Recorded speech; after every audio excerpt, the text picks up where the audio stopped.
The great council chamber was silent. 12 species sat in a circle, each one older than humanity by thousands of years. Their eyes, some made of crystal, some of pure light, some of flesh, all looked at one woman standing alone in the center. Park. Una stood straight. She wore the simple gray uniform of a human ambassador. Her black hair was tied back. Her face showed nothing. But inside, her heart was breaking. "The vote is complete," said Thiessen, the Valori representative. His body was made of living crystal, and light moved through him like blood. His voice was cold. 12 votes in favor, 0 against. Humanity is expelled from the Interstellar Compact. A soft sound went through the chamber. It was not quite celebration. It was relief. The older species had finally done what they had wanted to do for 50 years. Una did not move. "You have 6 standard months," Thiessen continued. "All human colonies within compact space must be emptied. All human citizens must leave. You will be relocated beyond the outer rim." "To the dead zones," Una said. Her voice was calm. "Yes, the dead zones." Every species knew what that meant. It was the part of space where stars died young and radiation storms could kill a ship in seconds. No one lived there. No one could live there. That was why they called it dead. Thiessen's crystal face could not smile, but his voice did. "Perhaps you should have thought about consequences before your species spread so fast. Before you took resources that were not yours. Before you refused to know your place." Una looked at him. Then she looked around the chamber at all the representatives. The tall Morath with their gray skin. The small Phoenix with their golden fur. The ancient Druid who floated in tanks of green liquid. All of them had voted yes. "May I speak?" Una asked. "You may." She took a breath. 300 years ago, you found us. We were still on our home planet, still fighting among ourselves, still young and foolish. You lifted us up. You gave us the stars. We were grateful." She paused. "But we grew too fast for you. We built colonies on worlds you said were useless. We found resources in places you never looked. We had children, many children, because that is what humans do. And they scared you." Tussen's light flickered with annoyance. "You were warned. Many times. We were told to stop growing, to stop building, to stop being human." Una shook her head slowly. "That we could not do. And so here we are," Thiessen said. "The decision is made. Your ships are waiting. I suggest you use your 6 months wisely." Una gathered the papers from her desk. She put them in her bag, one by one, taking her time. The whole chamber watched her. When she was done, she looked up at Thiessen one final time. "You will regret this decision," she said. The Valori made a sound that might have been laughter. "I doubt that very much." Una walked out of the chamber. The doors closed behind her. And for the first time in 300 years, humanity had no seat at the galactic table. The next 6 months were chaos. 3 billion humans lived in compact space. They had built homes on 100 worlds. They had businesses, farms, families, and lives. Now they had to leave everything behind. The compact gave them ships. Old ships. Ships that other species had thrown away. Choi Myra, the commander of human security forces, looked at the fleet and felt sick. "These are garbage," she said to Kang Do-yun, the chief engineer. "Half of them will not survive the journey." Do-hyun was already working, his hands deep inside a broken engine. "Then we fix them. We make them work. What choice do we have?" None. They had no choice. On planet after planet, humans packed what they could carry. Children cried. Old people refused to leave their homes and had to be carried onto ships. Some humans had lived in compact space for 3 generations. They had never seen Earth. They did not know any other life. And yet, they went. Park Yuna traveled from world to world, speaking to her people. She did not lie to them. She did not tell them everything would be fine. It will be hard, she said on Kepler Station, where 10,000 humans waited for transport. Many of us will die. The dead zones are called dead for a reason. The crowd was silent, scared. But we are human, Yuna continued. Our ancestors survived ice ages with nothing but fire and stone. They crossed oceans in wooden boats. They built cities in deserts. They went to the moon with computers weaker than a child's toy. She looked at them, all of them, young and old. The galaxy thinks they are throwing us away. They think we will die in the dark, and they will forget us. But they do not know us. They do not know what we are capable of when our backs are against the wall. Yuna raised her hand, and her voice grew strong. We will not die. We will not be forgotten. We will build something new in those dead stars. And one day, the galaxy will look at what we have made, and they will understand their mistake. On the last day, Yuna stood on the bridge of the generation ship New Dawn. Through the window, she could see compact space one final time. The beautiful nebulas, the shining stations, the worlds that had been home. Take us out, she said to the pilot. The ship turned toward the darkness. Behind them, the galaxy celebrated. The human problem was solved. Order was restored. They had no idea what they had done.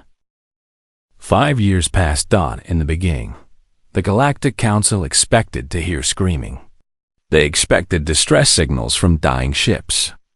They expected refugees trying to sneak back into compact space, begging for mercy, willing to accept any terms. They heard nothing. Thiessen sat in his private chamber, staring at reports that made no sense.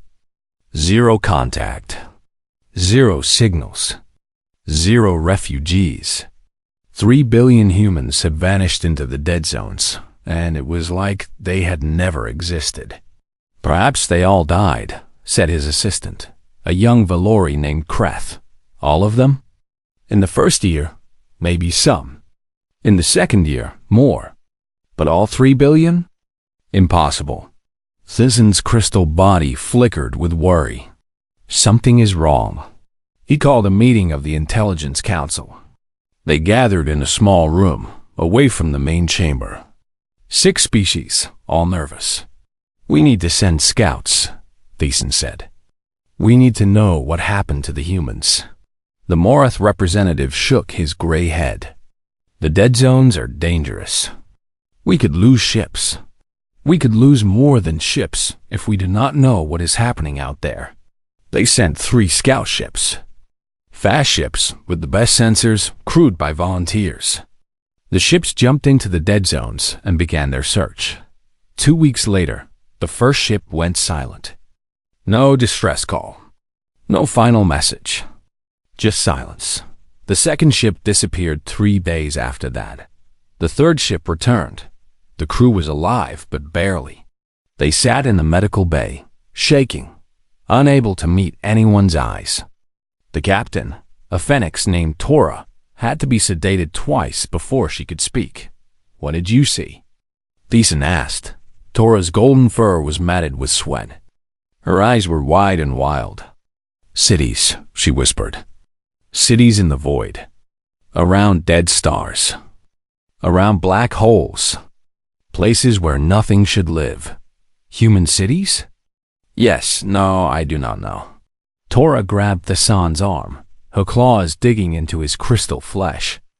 The stars moved. Do you understand? The stars moved when we watched them. They are doing something out there. Something impossible. Thiessen pulled away. That makes no sense. None of it makes sense. Tora screamed. They should be dead. They should all be dead.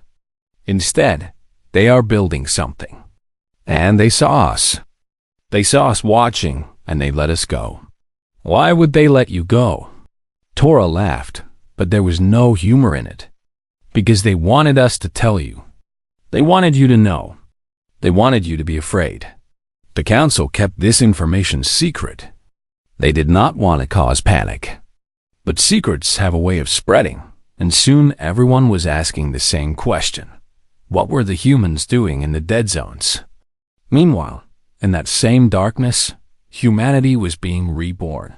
Park Yuna stood on the observation deck of New Dawn Station. Outside the window was something that should not exist. A city built around a neutron star. The star spun 100 times per second, and with each spin, it released energy. Human engineers had learned to capture that energy, to use it, to build with it. "We call it hope," said Kang Do-yoon, standing beside her. His hair had gone gray in 5 years, but his eyes were brighter than ever. "The first Void Forge. How many more can we build?" Yuna asked. "With the resources we have found?" 20, 50, maybe 100. Do-hyun smiled. The Compact thought the dead zones were worthless because they were dangerous.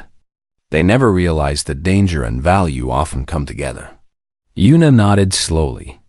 In 5 years, they had learned things that the older species never knew. They had found exotic matter near black holes. They had harvested rare elements from asteroid fields so dense that normal ships could not navigate them. They had built new engines, new weapons, new shields. They had built a future. Commander Choi Mira walked onto the deck, her boots clicking on the metal floor. She was harder now, leaner, her face marked with scars from battles fought in the darkness. "The fleet is ready," she reported. 112 ships. All new designs. All built from nothing. 112 ships in 5 years, Yuna said softly. The Compact has thousands. Their ships are old, Myra said. Designed for peace. Designed for comfort. Our ships are designed for survival. For war, if war comes. It will not come from us, Yuna said firmly. We are not conquerors. No, but we are not victims either. Not anymore. The three of them stood together, watching the neutron star spin. Its light painted their faces in strange colors. There is something else, Do-hyun said carefully. Our long-range sensors have picked up movement at the edge of compact space. Large movement. Thousands of ships. Yuna turned sharply. The Compact is attacking? No, the ships are not compact design. They are coming from outside the galaxy.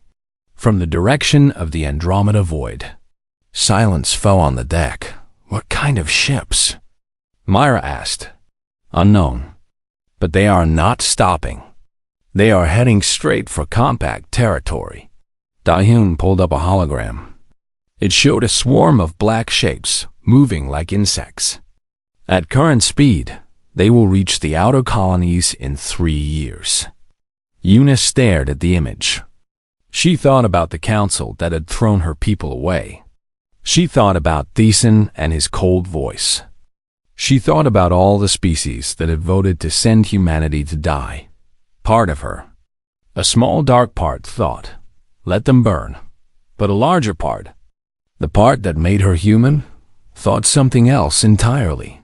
Keep watching, she said, and keep building. Whatever is coming, we need to be ready. Ready for what? Myra asked. To fight? To run? To help the people who tried to kill us? Yuna did not answer. She did not know yet, but she knew that the galaxy was about to change forever. And this time, humanity would not be watching from the outside. This time, they would decide their own fate. The Keth came without warning. They hit the Valori mining colony on Nesser Prime at dawn. The miners saw the sky turn black with ships. Then they saw nothing at all. 12,000 Valori died in the first hour. The Keth did not take prisoners. They did not negotiate. They did not even speak. They simply consumed. Their ships landed, their soldiers poured out, and they ate everything. Metal, stone, flesh, crystal. Nothing was left behind except dust. 3 more colonies fell in the next week. Then 5 more. Then 10. The Galactic Council called an emergency meeting. For the first time in centuries, the chamber was filled with fear instead of pride.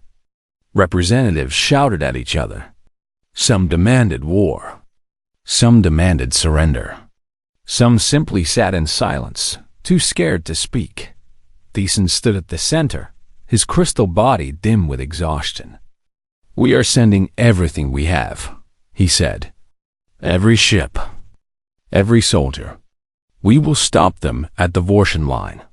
They did not stop them. The Battle of Vortian lasted 6 hours. The Compact sent 3,000 ships. The Keth sent 10,000. When it was over, the Compact had lost 2,000 ships, and the Keth had lost only 400. "They learn," said Admiral Kor, a Morath who barely escaped with his life. "Every battle, they adapt. Every weapon we use, they find a way to survive it. We are fighting evolution itself." The Council fell into despair. 3 species surrendered immediately, hoping the Keth would eat them last. 2 species began building generation ships, planning to flee the galaxy entirely. The rest argued and blamed each other for everything that had gone wrong. No one mentioned the humans. Not at first. It was a young Phoenix diplomat named Lim Sujin who finally spoke the words everyone was afraid to say. "We need to contact the humans." The chamber went silent. Sujin was small, even for a Phoenix, and her golden fur was still bright with youth. She should have been scared to speak in front of the council. She was not. "They are in the dead zones," Thiessen said slowly. "If they are even still alive." "Something is alive out there," Sujin replied. "Your scouts saw cities. Your scouts saw ships. Whatever the humans have built, it might be enough to help us." "They will never help us," said the Druin representative, bubbling in his tank. "We threw them away. We sent them to die. Then we must convince them. We must apologize. We must offer them whatever they want."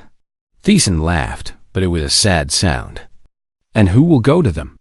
Who will walk into the dead zones and ask humanity for forgiveness?" Sujin stepped forward. "I will." She was given 1 ship. A small ship, fast and quiet, with just enough fuel to reach the dead zones and return. The council did not expect her to survive. They simply had no other options left. Sujin flew for 3 weeks. She passed the outer markers of compact space, the warning beacons that told travelers to turn back. She entered the darkness, and then she saw them. At first, she thought her sensors were broken. They showed cities where nothing should exist. Stations orbiting neutron stars. Ships moving in perfect formation, thousands of them, all built from designs she had never seen before. Her communication system crackled to life. "Phoenix vessel, you have entered Terran continuity space. State your purpose." Sujin's hands trembled as she pressed the transmission button. "My name is Lim Sujin. I am an ambassador of the Galactic Council. I come to speak with the human leadership." Silence. "Then, follow the beacon. Do not deviate. You will be escorted." 2 human ships appeared beside her, sleek and dark, armed with weapons she could not identify. They led her through the dead zones, past wonders that made her breath stop. She saw factories built into asteroids. She saw farms growing on the edges of black holes.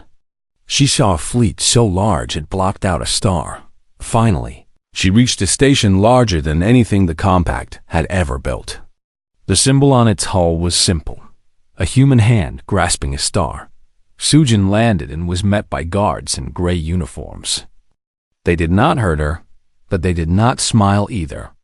They led her through long corridors, past thousands of humans going about their lives. Children running, workers building, soldiers training. All of them looked at her. None of them looked afraid. Finally, she reached a large room with a simple table. At the table sat an old woman with white hair and calm eyes. "Park Yuna, Ambassador Sujin, Yuna said. I have been expecting someone like you. Please, sit. Sujin sat. Her mouth was dry. You know why I am here. The Keth, yes, we know. We have been watching. Then you know we need help. We cannot defeat them alone. Yuna was silent for a long moment. When she spoke, her voice was soft but heavy with memory. 8 years ago, I stood in your council chamber. I stood alone while 12 species voted to send my people to die. 3 billion humans were thrown into the darkness. We lost 400,000 in the first year alone. My daughter died on a transport ship when its engine failed. Sujin felt tears in her eyes. I am sorry. I am so sorry. Are you? Yuna leaned forward. You were not even on the council then. You did not vote against us. But your people did. And now, when you are the ones facing death, you come to us and ask for salvation. Yes, Sujin whispered. That is exactly what I am asking. Yuna looked at her for a long time. Sujin did not look away. You are brave, Yuna finally said. Braver than any ambassador who came before you. Let me think on this. Let me speak with my people. The decision is not mine alone. How long? Sujin asked. However long it takes. You may stay here as our guest. You will be treated with respect. And when we have decided, you will be the first to know. Sujin nodded.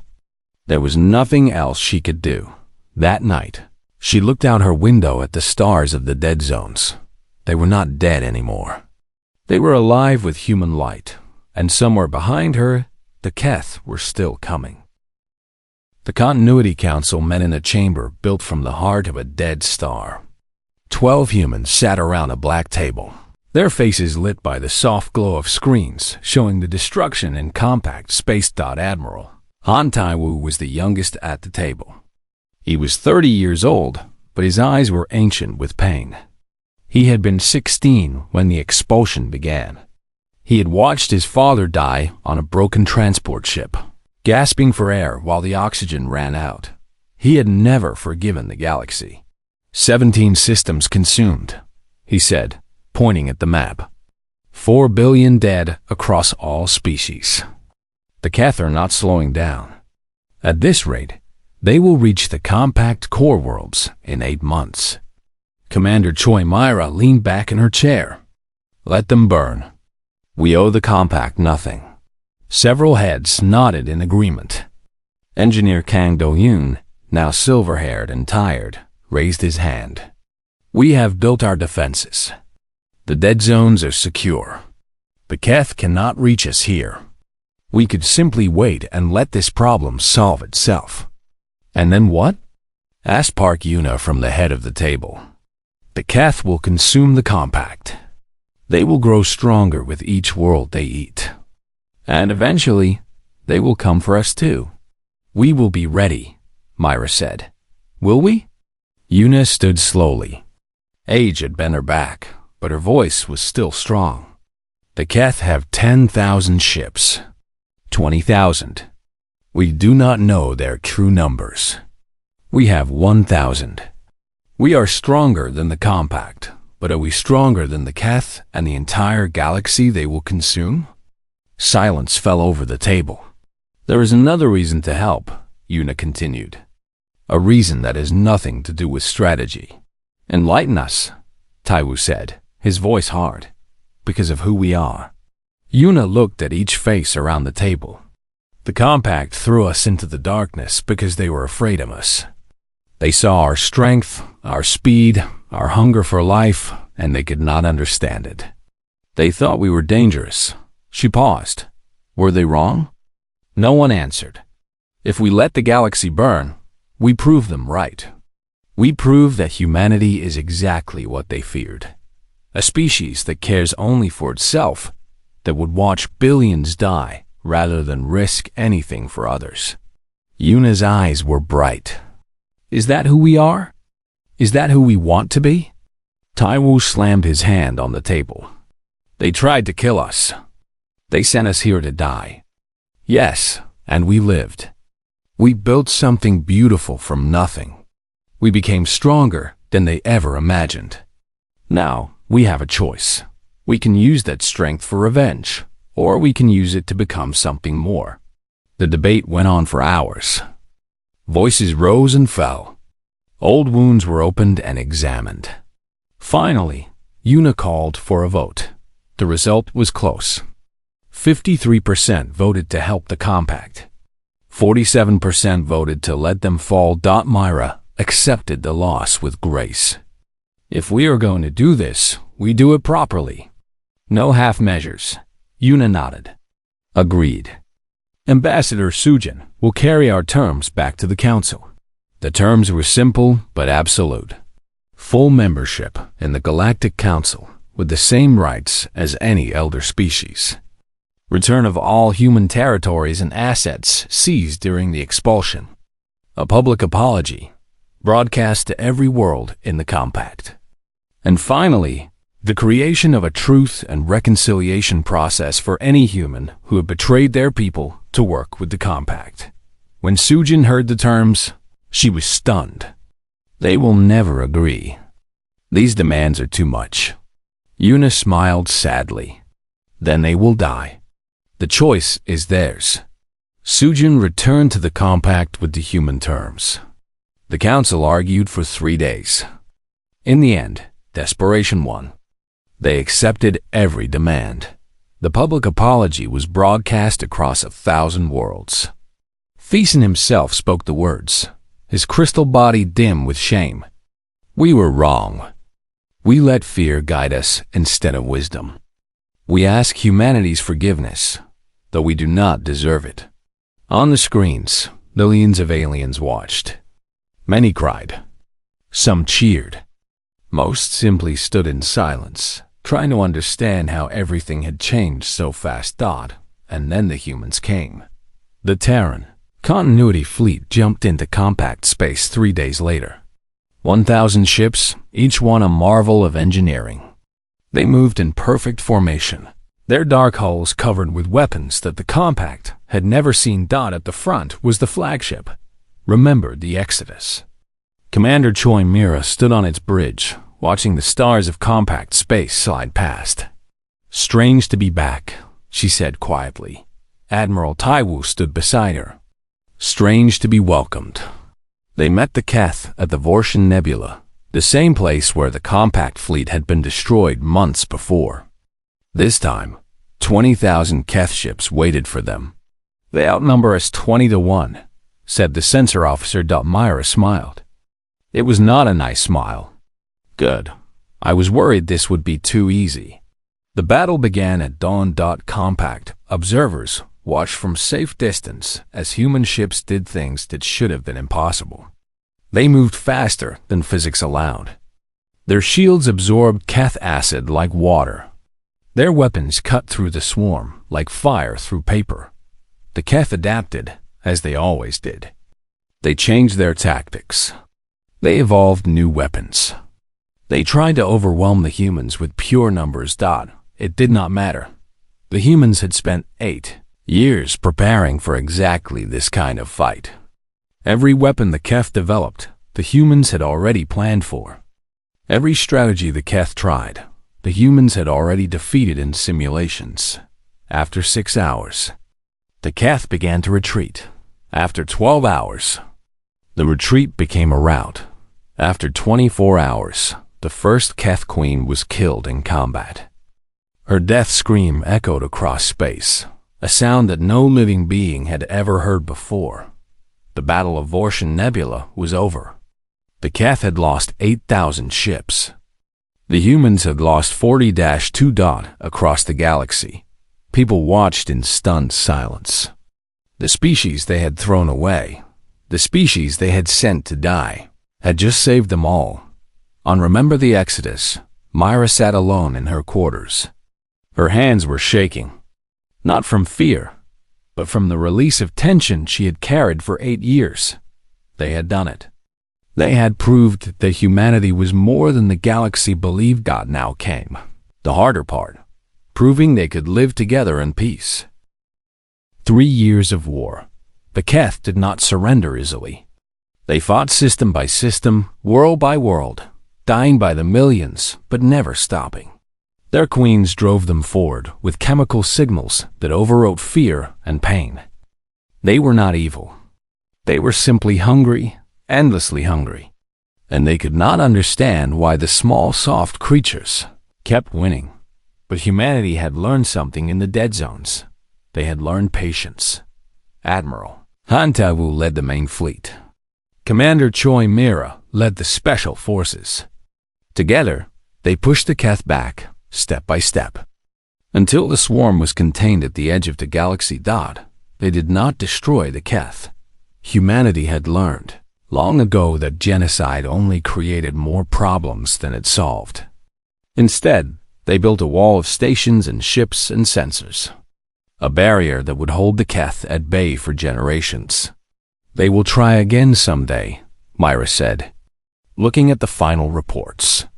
Probably, Taiwu agreed. But not today, and not for a long time. The true aftermath of the war was not military. It was cultural. For 3 years, aliens had watched humans. They had seen human medics treating wounded Valori soldiers, saving lives that their own doctors had given up on. They had seen human engineers rebuilding shattered colony worlds, working without rest until the job was done.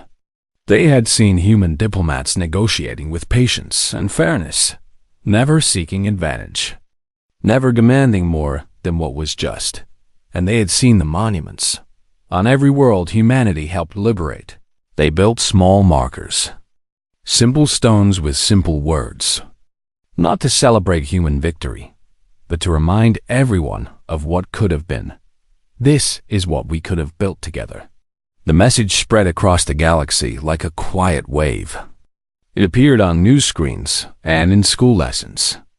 It was discussed in homes and in council chambers. Slowly, painfully, the older species began to understand. They had not just made a mistake 8 years ago. They had committed a crime. The first meeting of the new Galactic Council took place on Harmony Prime, the same station where humanity had been expelled. The chamber had been rebuilt, expanded to make room for new seats. 13 species now, not 12. Park, Yuna walked slowly to her chair. Age had taken much from her body, but her mind was still sharp. She looked around the chamber at the representatives who had once voted to send her people to die. Most of them were gone now, replaced by younger leaders who had grown up watching humanity's redemption. But a few remained. Thiessen was one of them. After the meeting ended, the Valori approached her. His crystal body was cracked and dim, damaged by years of stress and guilt. He moved slowly, like an old man. "Ambassador Park," he said. His voice was barely a whisper. "It is Chancellor now," Yuna corrected gently. "But you may call me Yuna." Thiessen was silent for a long moment. When he spoke again, his voice broke. "I was wrong. About everything. I told myself I was protecting the galaxy from a dangerous species. But the truth is, I was afraid. Afraid of what you could become. Afraid of being replaced. Afraid of being forgotten." Yuna listened without expression. "I have spent 8 years watching your people prove me wrong in every way possible. I have seen you save worlds you had every right to hate. I have seen you offer mercy to enemies who offered you none." Thiessen's light flickered weakly. "I do not ask for forgiveness. I do not deserve it. I only wanted you to know that I see now. I understand." Yuna studied him for a long time. She thought about her daughter, dead on a transport ship with a broken engine. She thought about the 400,000 humans who died in the first year. She thought about all the pain, all the anger, all the grief, and then she thought about what kind of person she wanted to be. "Yes," she finally said. "You were wrong." She extended her hand. "But that was then. Let us talk about what comes next." Thiessen stared at her hand. For a moment, he did not move. Then, slowly, He reached out and took it. 20 years after the expulsion, the galaxy had transformed. Humanity was now the most influential species in known space. Not through conquest or force, but through example. The dead zones, now called the continuity reaches, were the most advanced region in the galaxy. Scientists from every species traveled there to study and learn. Admiral Han Taiwu had retired from the military. He now taught at the Interspecies Military Academy, training the next generation of defenders. His most promising student was a young Valori, the great-grandchild of a soldier who had fought against humans in the expulsion. "You fight like your ancestors," Taiwu told the student one day. "Is that good or bad?" The Valori asked nervously. Taiwu smiled. "Neither. It simply is. What matters is what you choose to fight for." Lim Sujin had stayed with humans after her mission. She had married a human engineer named Qin Jiwu and now served as a bridge between species. Their children, strange and beautiful, were the first of a new generation that belonged to no single world. But Jinho, the human who had betrayed his people years ago, had finally completed his reconciliation process. It had taken 5 years of hard work, of facing the families of those who had died, of admitting his failures publicly and completely. In the end, he was forgiven. Not by everyone, but by enough. He now served as a liaison to species considering joining the new compact. His message was simple. We all make mistakes. What matters is what we do after. And on Harmony Prime, in the council chamber where it all began, there was a new plaque. It hung where everyone could see it, a reminder of the past and a promise for the future. The words were written in 100 languages, but the meaning was the same in all of them. They meant to bury us. They did not know we were seeds. Park Yuna had died 3 years after the war ended. She had seen the first fruits of the peace she had built. The first generation of children who would grow up without fear. On her deathbed, she had called her successor, Ambassador Oh Jun, to her side. "Remember," Yuna had whispered, her voice fading. "We had not survived to become what they feared. We survived to show them what they could become." June had carried those words with her every day since in the great chamber of the Galactic Council. She stood where Yuna had once stood. Around her, 13 species worked together to build a future none of them could have imagined alone. Outside the windows, the stars burned bright. The galaxy was vast and dangerous and full of wonders. And humanity, finally, was home.